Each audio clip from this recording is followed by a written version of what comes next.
يا مساء الفل على متابعين القمر، او صباح الفل على حسب الوقت اللي بتشوفيني فيه. عاملين ايه؟ وحشتوني جدا جدا من الفيديو اللي فات. النهارده بقى جايه لكم بحته فيديو حماسي اخر حاجه. بدأنا بقى مع بعض تنظيفات العيد دي. اول حاجه انا لسه بادئه معاكم. هعمل بقى هنا الريسبشن اللي هو الانتريه. احنا عندنا الصاله مقسومه نصين، نص كده فوق اللي هو اللي انا بعمل فيه ده، والنص التاني تحت.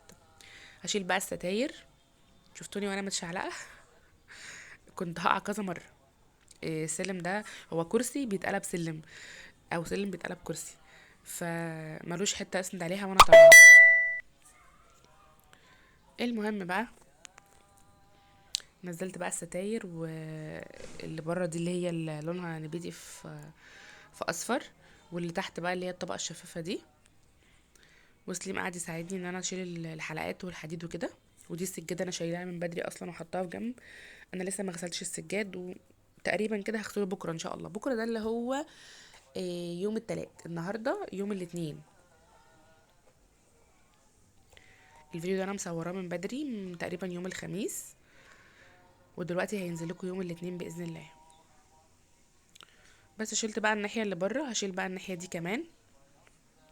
كانوا مطربين موت.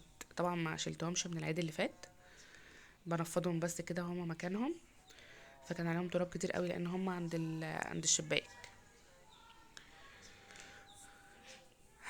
قولوا لي بقى، عملتوا ايه؟ بدأتوا في شغل العيد ولا لسه؟ ولسه لكم ايه؟ ولو وصلتي لحد الفيديو لحد هنا ولسه ما عملتيش لايك، دوسي لايك. ولو بتتفرجي عليا وما عملتيش اشتراك في القناة، اعملي اشتراك او سبسكرايب، وفعلي علامة الجرس على الكل عشان يوصلك كل جديد بنزله. انا كده خلاص نزلت الستاير ونزلت المواسير عشان انضفها وامسحها. شلت برضو الفرشة اللي ماما حطها للشباك دي. سليم ابني رابط رباط ضغط في الاكرة. الاكرة عينة فربط لها رباط ضغط. جبت بقى الفرشة اللي هي بتاعت الشبابيك دي، نضفت الحتة مكان الستاير ونضف الشباك من فوق.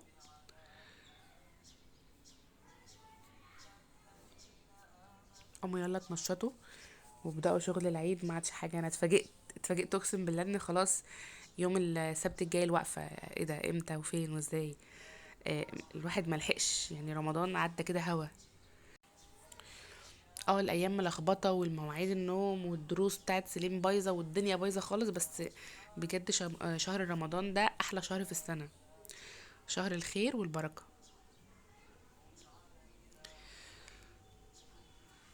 عايزه اقول لكم ان انا الفيديو ده كان ساعه و40 دقيقه، يعني ساعتين الا تلت. بصوا انا وصلت لكم كام دقيقه. يا ريت كنت بعمل بالسرعه دي. طبعا مسرعه الفيديو جامد. انا ببدا شغلي الساعه واحدة. يعني كل يوم ببدا واحدة، 12 ونص، ساعات اتنين. يعني امبارح انا بدات الساعه 2، عملت المطبخ والتلاجة وصورتها معاكم برضو، بس لسه مش عارفه ينزل لكم امتى. فاحلى حاجه الشغل بالليل. انا ما بعرفش اشتغل بالنهار وانا صايمه. يعني بفضل سهرانه بقى طول الليل، انضف، اعمل اللي انا عايزاه. بنام الصبح بعد الفجر، يا دوب بتسحر واصلي الفجر واقعد شويه كده وانام. بنام بقى الساعه 6، الساعه 5 ونص كده. واصحى بقى العصر، فخلاص اللي هو اليوم خلص. بحب اعمل شغلي بالليل في الروقان وكله نايم، واقعد بقى ازعج الناس البني ادمين اللي حواليا. انا بقى هنا خلاص نزلت الستاير وعملت المواسير بتاعتها، نضفتها. وشدت بقى الكراسي وعملت وراها، نضفت الدنيا وكنستها. خلاص الاوضه كده خلصانه، مش واقفه غير على الفرش. طبعا ده كفر الانتريه اللي هو اللون البيتي ده، او برجندي. معلش نسيت ان ان بيتي اتلغى، بقى برجندي. انا مش عارفه ايه اللي بيعملوه في الالوان ده بجد. اقسم بالله الاخضر بقى منت جرين، واللبني بقى بيبي بلو، والدنيا ظبطت. والنبيتي بقى برجندي. ليه يا جماعه؟ ليه الوان ربنا والله العظيم حلو. ليه؟ المهم خلينا في موضوعنا. انا خلاص خلصت الاوضه. ده كفر لونه نبيتي. ده كفر اصلا، يعني الانتريه لابس كفر. فانا طبعا مش هشيله دلوقتي خالص. انا شلت الستاير وغسلتها وشلت النجفه وكل حاجه ونضفت المراوح. انا اصلا كنت منضفاها في اخر الصيف وملبساها كيسه كده. لان الكفرات بتاعه المروح لبستها في المروح اللي جوه، فدي ما اتبقالهاش. المهم، فلمت تراب تاني ونضفتها بقى خلاص. يعني انا خلصت الاوضه واقفه على الفرش، فانا ان شاء الله هعلق الستاير واكنس الاوضه كنسه حلوه محترمه كده وامسحها، وبعد ما امسحها بقى او ممكن قبل ما امسحها اشيل الكفر ده عشان الانتريه نفسه ما يتوسخش. إيه ده اسمه، بيقولوا عليها ايه، بيقولوا عليها كسوه تقريبا او تلبيسه، المهم يعني ان هو كفر.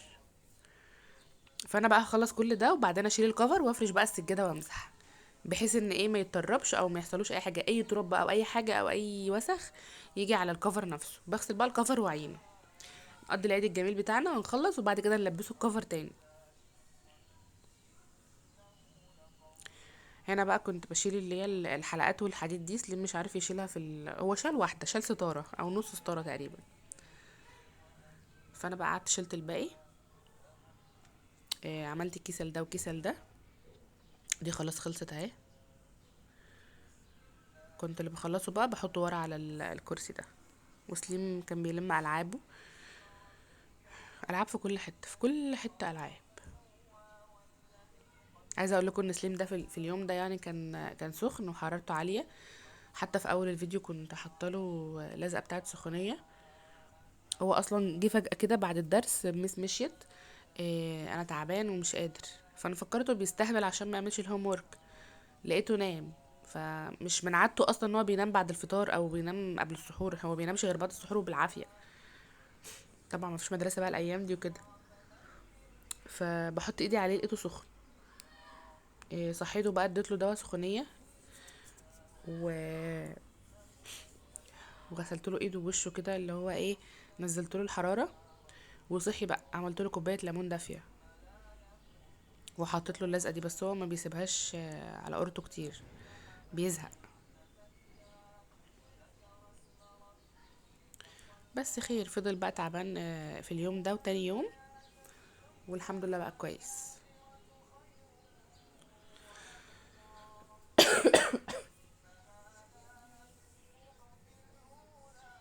نضفت بقى الدنيا كده من حواليا وشلت الكفر السجاده ده اللي كان على الارض. هي المروحه اهي انا منضفاها في نهايه الصيف، اتطربت ولا كانها اتنضفت. افكها بقى وانضفها بالفرشه وبالفوطه برضو.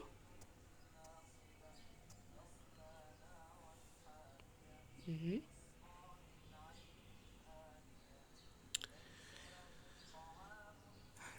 كل سنه، كل عيد صغير بقول خلاص بقى انا هفرش الشقه واخلصها قبل العيد بتلات اربع ايام واقعد كده استجم وبراحتي بقى ويوم الوقفه بعمل سكين كير ومش عارفه ايه كده.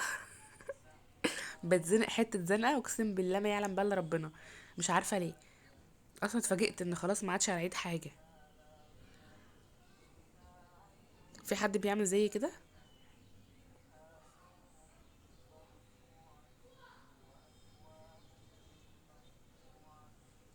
خلصت بقى المروحه وعلقتها. الم بقى التراب ده مكاني. مش عارفه التراب ده بيجي منين والله مش عارفه.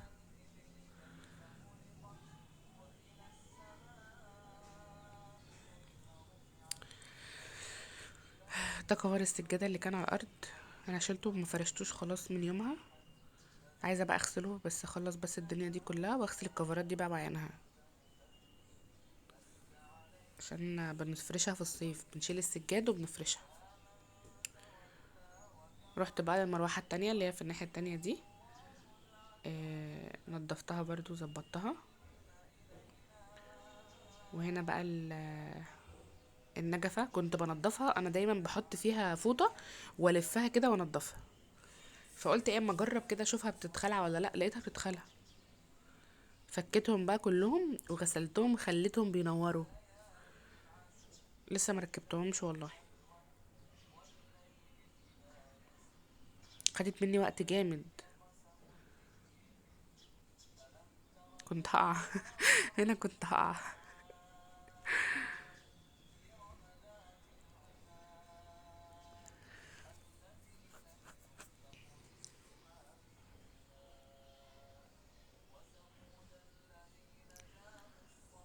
البتاعة دي اللي هي عاملة زي الكاس دي، جواها لمبه صغيره، واللمبه تحتها بتاع كده زي الدوايه بتلف وتتشال برضو، زي الصاموله كده بس بلاستيك. فبفضل الف في اللمبه، والف في دي، والف في البتاعه المدوره دي اللي هي الكاس دي. فخدت مني وقت جامد. انا خلصت في اليوم ده وبجد نمت، ما حسيتش بنفسي ولا حسيت باي حاجه.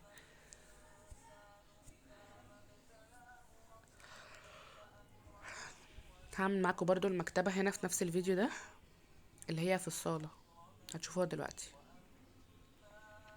بس انا كده خلعتها كلها. هنضف بقى النجفه كده على الناشف، وبعدين هجيب اسفنجه، هبلها ميه واعصرها جامد، وادخلها جوه البتاع اللي في النص دي عشان انضفها، لانها بتتخلعش اللي في النص دي. كنت خايفه اتكهرب موت.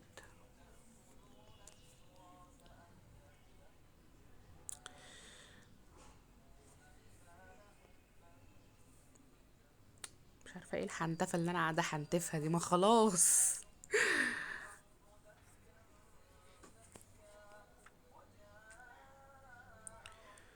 اهي انا عملتها برضو من جوه، مش هكتفي بكده، انا هجيب الاسبونشة زي ما قلت لكم وانضفها.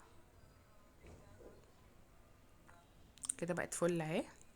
هكنس بقى الارض للمره 17.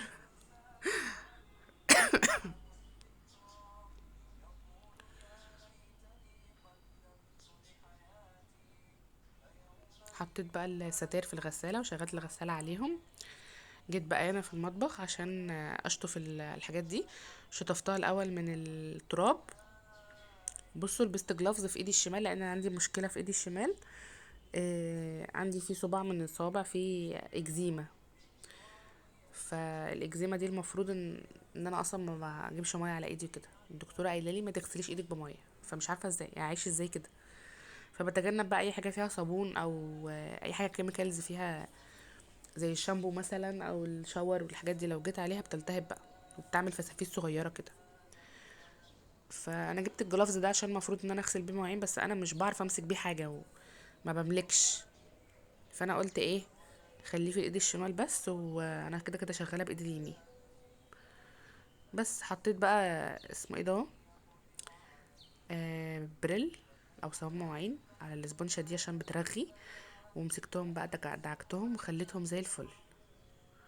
هما كانوا لونهم بني. بقى وش دلوقتي. بس كده، ودي بقى الحاجات اللي بقولكوا عليها اللي هي زي الدوايه كده، ولا مش عارفه اسمها ايه. انا بقى الغساله خلاص شغلتها على الستاير، حطيت لهم كلور واوكسي وعملتهم نقع. فضلوا بقى الغساله فضلت شغاله لحد ثاني يوم الصبح. هشيل بقى الستاره دي برضو معاكم. الاضاءه هنا وحشه قوي. اكتشفت ان الالوان بتاعه الحاجه، يعني مثلا الرصاصي دي بتاعه الستاره، بتبهت على الاضاءه، مش عارفه ليه. بس طلبت بقى من سليم يجيب لي الفرشه عشان انضف البتاع اللي هي الجبس اللي فوق ده.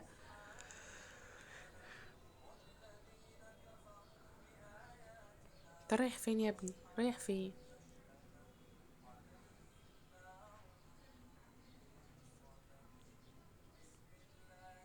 بس كده حسيت براحه نفسيه رهيبه.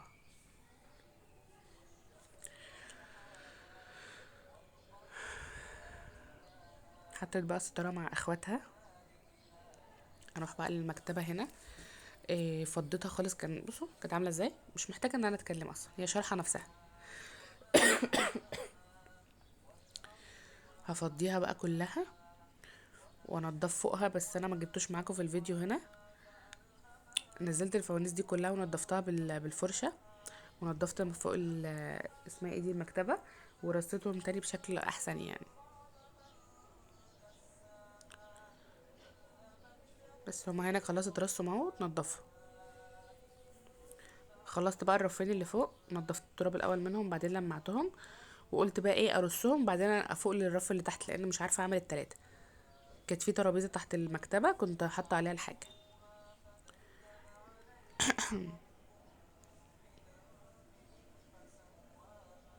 عارفين الكتب دي والله ما حد بيجي ناحيتها.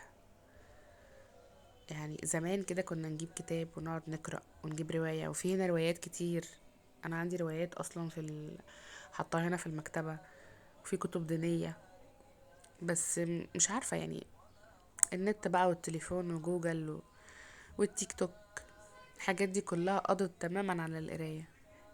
مش عارفة ليه الواحد بجد بيزعل. يعني انا عملت لسليم اشتراك في مكتبة مصر العامة، لو تعرفوها، اللي هي عند المحافظة. وقلت بقى هيروح المكتبة ويقرأ وقصص ومش عارف ايه، وليه ان هو يستعير 5 قصص كل اسبوعين. والله ما احنا عملنا الاشتراك ورحنا مرة واحدة، ما رحناش تاني. ما اعرفش ده بقى كسل ولا ايه، مش عارف.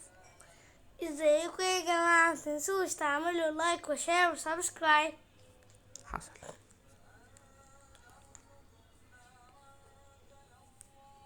عملت الهوم ورك، ما عادش حاجة على الفطار، روح اعمل الهوم ورك يلا.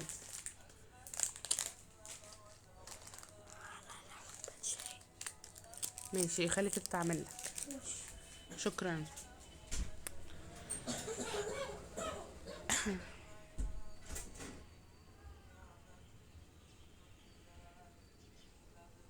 طلعت كمية كراكيب من المكتبة. اي حد معاه ورقة مش عارف يحطها فين، يروح حاشرها بين الكتب. اي حد معاه اي حاجة مش لاقي لها مكان، يروح حاططها هنا. فمن هنا بقى بتيجي الكركبة.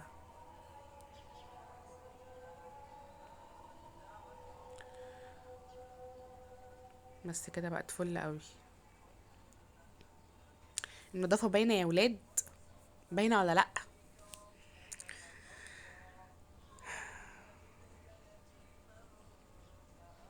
الكتب بقى اللي هي الصغيرة، اللي هي بتاعت حسن المسلم والحاجات دي.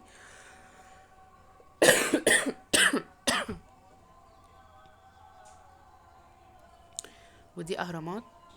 كانت صاحبتي في رحلة في القاهرة وجابتهم لي وهي جاية. الكلام ده من واحنا تقريبا كنت في جامعة، كنت في ثانوي، حاجة زي كده. لو هي بتشوف الفيديو ده هتعرف نفسها، وهتعرف ان انا اصيلة ومحتفظة بالهدية اللي هي جابتها لي لحد دلوقتي. لو بتشوفي الفيديو اعملي كومنت. بس انا كده خلصت المكتبة، دخلت بقى على الناحية التانية دي، شلت برضو الحاجة اللي كانت فيها كلها. هشيل برضو الرف معاكم وهلمعه وانضفه. انا كده خلاص بفنش.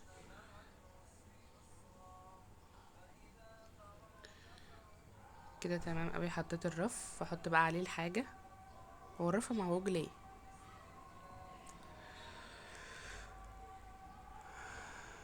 وعملت الازاز. الفوطة اللي انا بعمل بيها دي تحفة يا بنات. مايكرو فايبر، بتلمع الازاز والحاجة بتخليها بتبرق كده. بصوا بقى، ده كان تاني يوم امبارح بصراحة. مكنتش قادرة خالص ان انا اصور لكم كده. بعد ما خلصت والتليفون اصلا كان فصل شحن. فدي النتيجة النهائية. انا حطيت هنا المصاحف، شايفة الكاميرا عاملة ليه كده. وهنا دي الكتب الدينية اهو.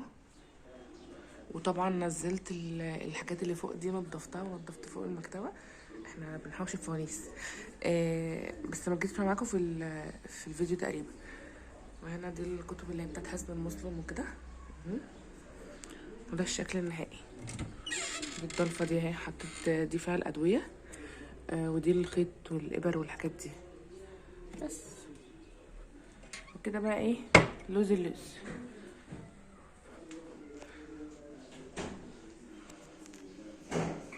هقدر بقى اقول لكم دلوقتي سلام.